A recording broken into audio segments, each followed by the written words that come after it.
What is your personal brand? How do others perceive you in the day-to-day? Today we have personal branding consultant Pako Moshaga with some very practical advice on negative scripts, leadership, and self-image. He also gives us an exercise that will open your eyes to how people truly perceive you. Join in the conversation in 5, 4, 3, 2, 1.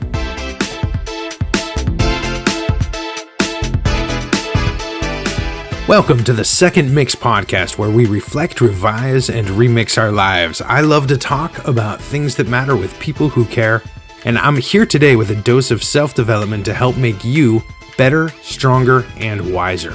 My name is Matt Bennett, and I'm bringing you some old school personal development from the original masters of motivation, as well as interviews with entrepreneurs, authors, coaches, and consultants, anyone who has a mission of making things better.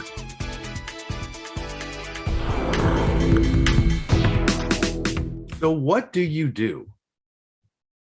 All right. So I'm a personal branding consultant.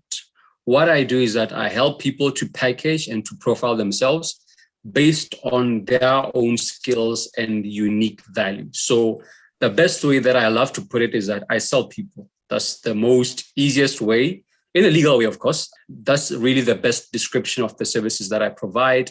Personal branding deals with your online persona and your in-person persona as well. So I help people to manage those and to ensure that they are seen in the best possible light while being genuine through it all. Okay, so I'm guessing then you'd be working with coaches and consultants and probably entrepreneurs of all types who are looking to be a personality of some sort. 100%. Yeah. So I work with coaches. I work with brand influencers. I work with professionals as well as business people. Okay. So just branding myself, if I'm up in leadership in a company, how to act and be a leader in that company. Yeah. So basically how to showcase your best strengths or your skills as a leader effectively, because most of us, we are good at something, but we struggle with how to communicate that to the world around us. You see, so personal branding is all about how can I, as Matt, showcase my public speaking skills or my writing skills to the rest of the world. So it's all about how to put your best foot forward.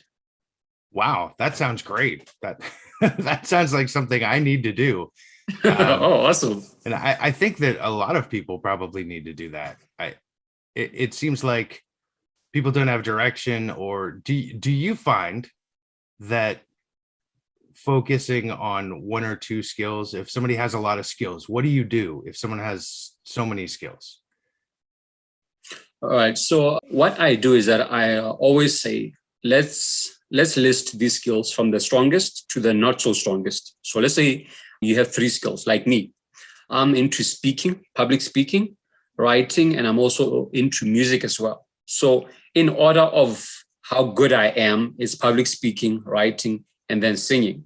So I lead my brand with the speaking aspect of it, because that's what I do exceptionally well. And so I lead with my strengths. So my advice to clients is always lead with what you do exceptionally well, because in that way you easily stand out from the rest of the crowd, because you are doing something that most people do on an average level, but you do it at an exceptional level. So you start with that, then you bring in the other skills once you are known for that key skill. Okay. You are a singer? Yeah, so I do a bit of singing, a bit of guitar playing.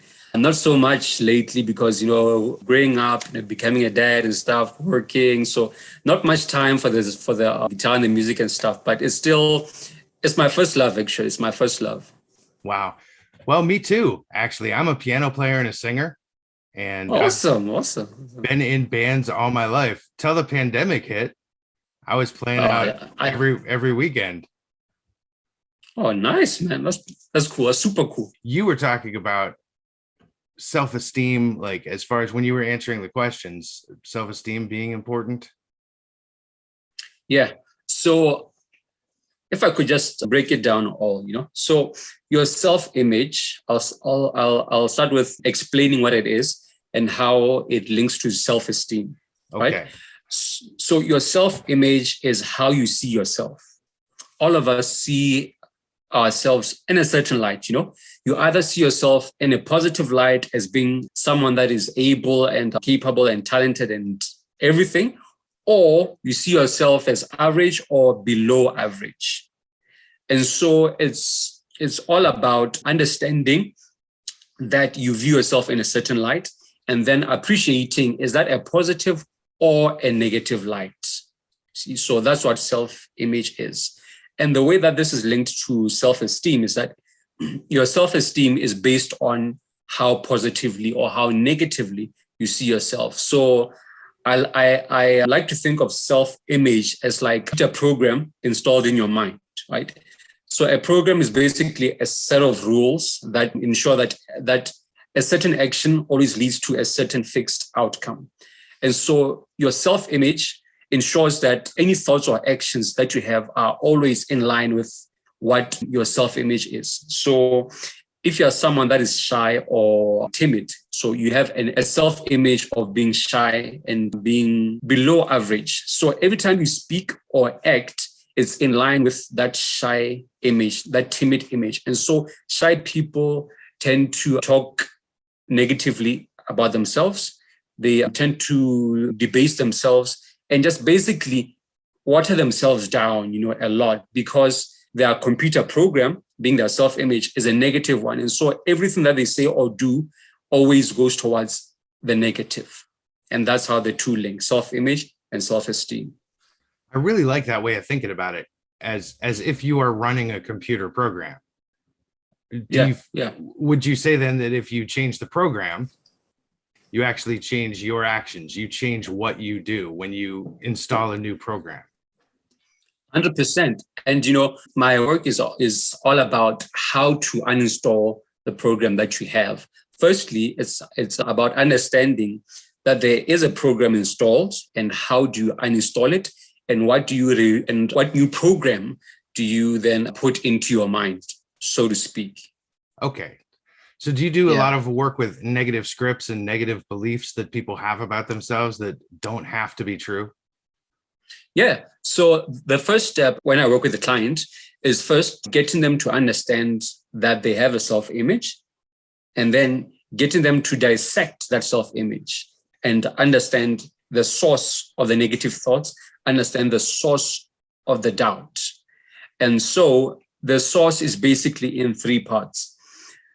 Our self-image or our doubts are stemmed from how we grew up in terms of the environment that we were raised in, the type of parenting style that we had as kids, the type of teachers that we had, as well as any experiences, any failure, any trauma that you experience either in childhood or in your teen years. So those three factors basically form the type of image that you have of yourself. Okay. So what do you tell people? How do you help people through, for instance, a few years ago, I considered myself a night person, and everybody had told me all my life, oh, you just don't like to get up in the morning. You're a late sleeper. You just work better at night. You're a night person. And I believed that negative script, and I called it out. I said it all the time. Oh, I'm a night person. I even went to the extent of getting third shift jobs and making sure that I lived out that negative belief about myself. Yeah. And when it came to, but I've kind of figured it out myself. But when I talk to people and try to explain to them, that is a negative script. I tell them, you can just say, I'm a morning person. You can decide I want to be a morning person, and then you can get there. How would you deal with that? Because I have trouble helping people through that thing. Yeah. So funny enough, I have a similar experience, right? So I grew up with a terrible start. I started a lot as a child. And so you know how kids are, they tease you and stuff like that. And so I was really quiet as a child. So my teachers and my parents thought that I'm shy, So every time they'd talk about me to my uncles, aunts, or to my teachers and stuff, they'd say, he's smart, but he's really shy. So I kept hearing this thing, he's shy, over and over and over again, over years, until my self-image was then ultimately that I'm a shy person. So this is me. I'm a shy guy. And so I went through life with that at the back of my mind. So whenever I'd be given a chance to speak in public, to be on camera, to speak in class, I would always have that thing that I'm shy, So it would be like, I don't know what like a sounding board of sorts, So my thoughts would always bounce off that. And my default answer would be, I can't do this because I'm shy. I can't do this because I'm shy, And it affected my entire life until about 3 years ago, when I was asked to speak at an event. It was a pretty small event. I think it had like maybe 15 people max, so fairly small crowd. And so at first I did what I always did. I said, no, this is not for me. I'm just a shy guy. I'm sure there are better people that you could offer this to. But the guy nagged me until I said, okay, fine, you know what, I'll do it. So I went ahead, I did it. And to my surprise, it went extremely well.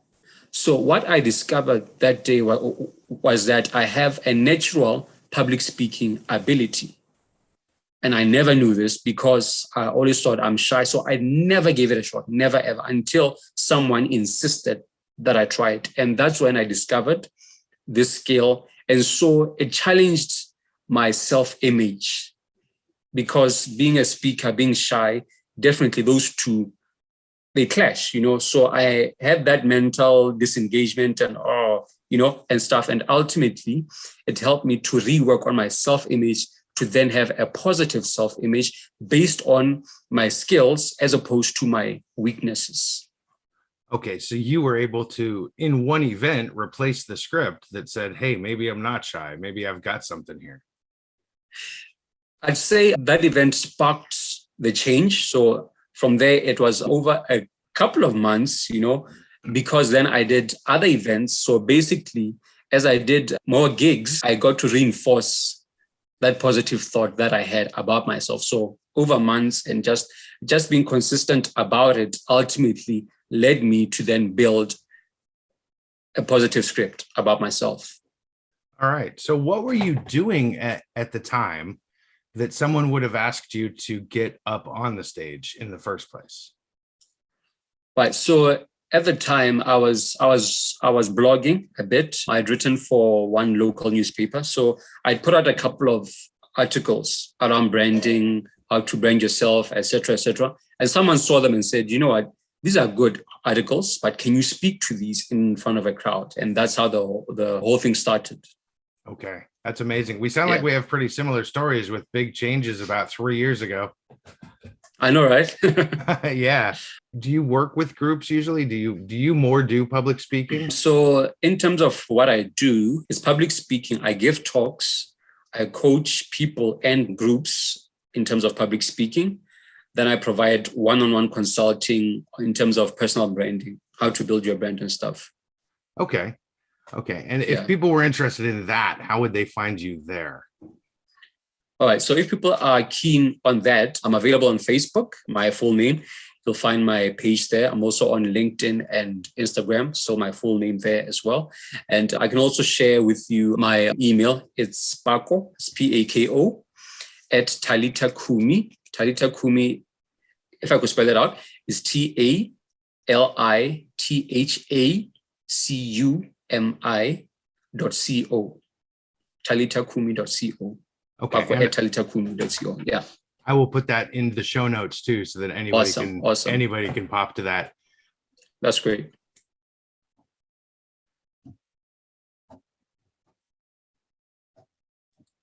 So where do you want to go with this? What is your next step? What do you want to do? All right. So I'd say I've had a fair level of success locally in my home country. I've been on 4 national radio stations. I've featured in a newspaper. I've written for 2 newspapers. I have a bit of TV exposure as well. So what I want to do at this point is to go global with personal branding, because it's something that I've applied in my own life, and I've seen great results out of it. And it's something that I want to share with the world, especially introverts and people that are shy and timid, because that's how I basically grew up, is extremely shy and extremely timid. And I was very, very doubtful, of what I could do, what I could offer the world. And so I've seen that, a number of people that are shy and very reserved have a lot in them. They have a lot to offer to the world, just that the programming stops them from doing all of that, because every decision is bounced off the program. And so my message really is all about understanding that you have a program installed in you. It can be a corrupt program. It can be a good program. What can you do about it? And so I want to go global with this so that I can help more people, as I myself managed to claw out of that hole that I was in all my life, basically. Okay. Do you have any exercises that you could give my listeners that they could do to help them with their own personal branding? Yeah. So in terms of personal branding, the first thing is that you want to establish your current brand, because all of us have a brand. We may be actively building a brand or passively building it. Either way, all of us have a certain brand, whether we think about it or not. Because a brand is basically a label that people have put on you. So your brand could be that you are a latecomer, and people call you the latecomer, and that's your brand. It doesn't keep time. That's what you are known for. So your current brand is all about what are you currently known for. So a basic exercise that you could start with is asking 3 to 4 people in your circle, objective and honest people, let me find how to phrase this. 3 to 4 objective people, asking them, how would you describe me to someone else that has never met me? Okay. How would you describe me to someone else? And in that answer, what you are looking for is, what is your brand, basically? What are you known for? Is it something in your looks, in how you dress, or in how you carry yourself? There's something in you that people use to describe you, and that's what you want to look for. Is it something positive? Is it something negative? And in asking people that question, they will then hopefully be comfortable and honest enough to give you the truth, to say, okay, this is how I would describe you, and it can be something that is positive or that is negative, but ultimately you want to know what it is that people know you for. Okay. That sounds like an excellent exercise. I will encourage my listeners to go through that. I'm going to. It's kind of a scary proposition, asking 4 people who are close to you and honest. What do you? Yeah. Very uncomfortable at first. Very uncomfortable. But helpful. That's the kind of things that you have to do to move forward.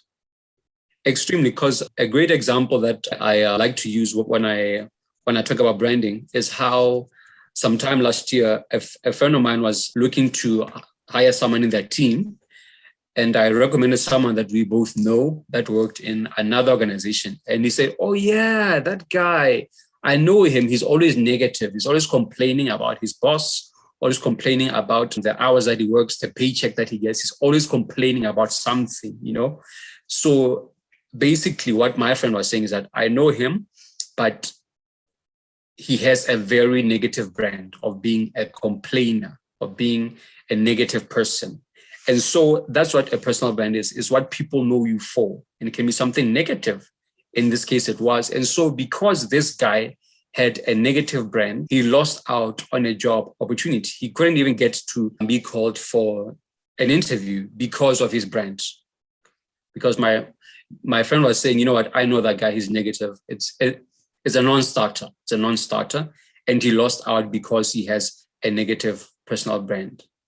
And he didn't even know he lost out, at least exactly. At the time. And he'll probably never find out, and that's the unfortunate thing about having passive personal brand, is that often you don't know how far your actions or your habits go in affecting your name and the opportunities that you get or that you don't get as a result of your brand.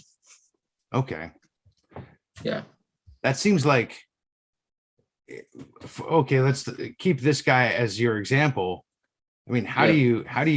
how does he change if he decides he wants to?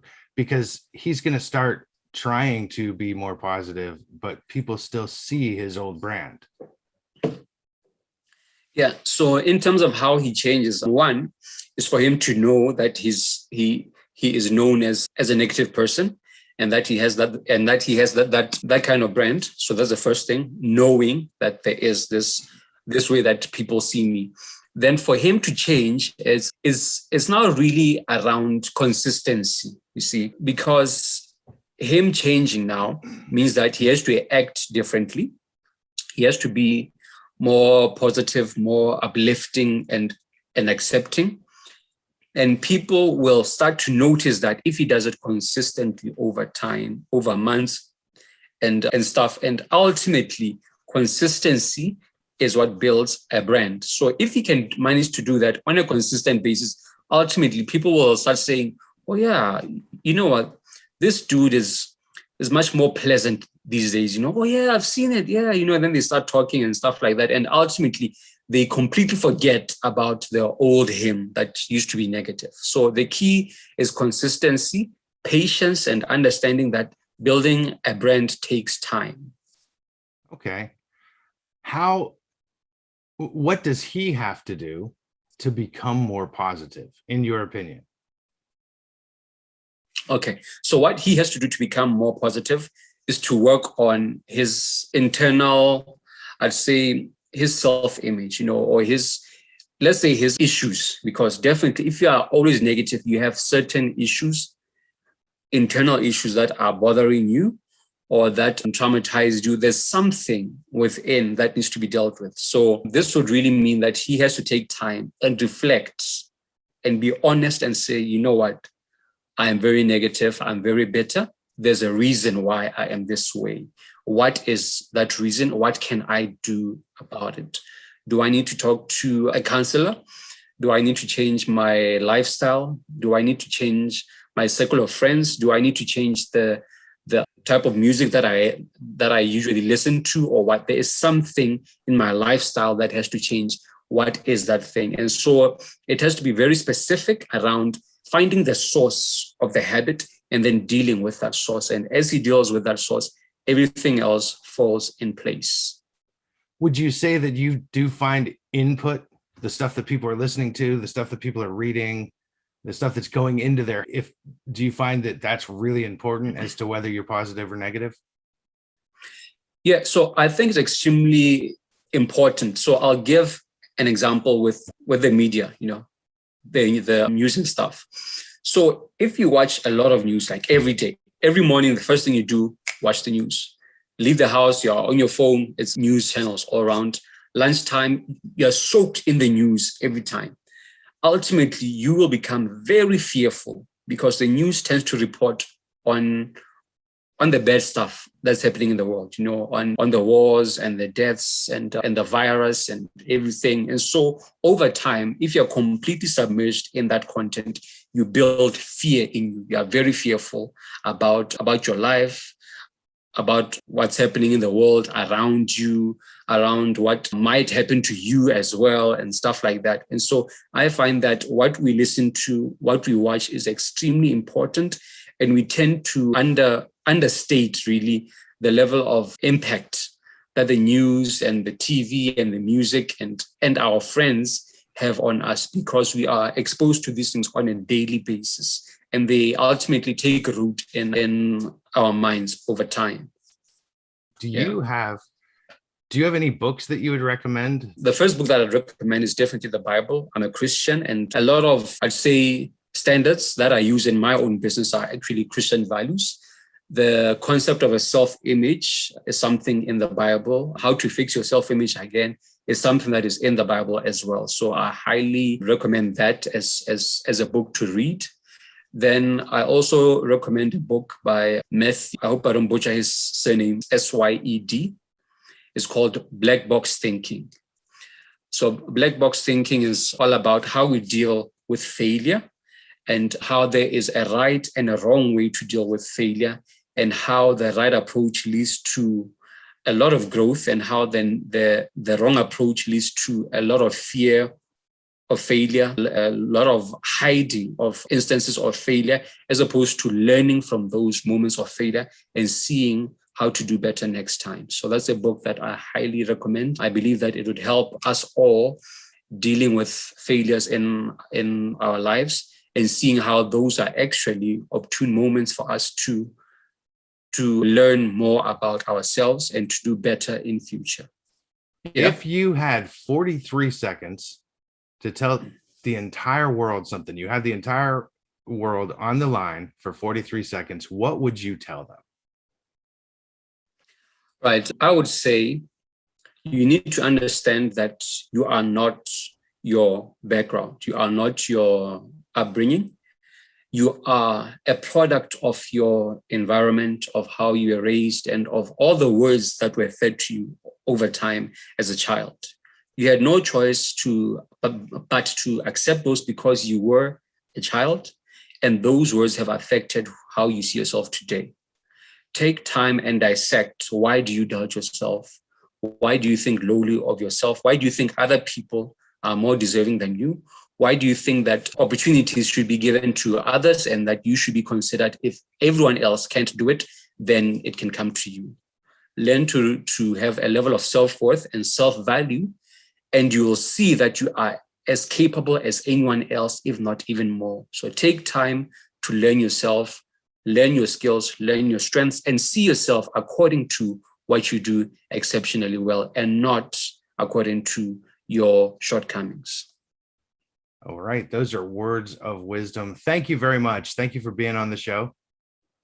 Thanks, Matt. It's a pleasure. Thanks so much. And I hope that I've managed to add value to the show, to the listeners' lives, and that they will be able to do something with their lives.